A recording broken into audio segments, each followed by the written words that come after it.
ইনকালাব জিন্দাবাদ।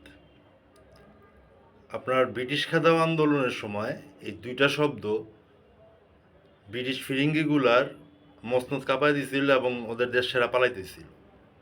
ইদানিং সময়ে আমরা এই শব্দটা আরও বেশিভাবে শুনতেছি, স্পেশালি পিনাকিদা শুরু কিংবা শেষ করেন ইনকালাব জিন্দাবাদ বইলা। কিন্তু এই শব্দ দুইটা কি, এর মানে কি, মানেটা কি আমরা জানি?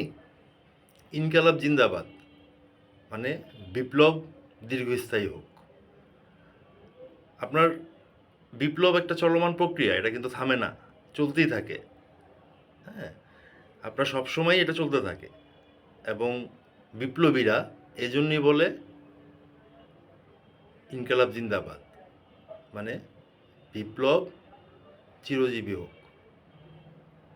তো আমাদের বিপ্লব চলবে প্রতিটা মুহূর্তে, তাই আমরাও বলি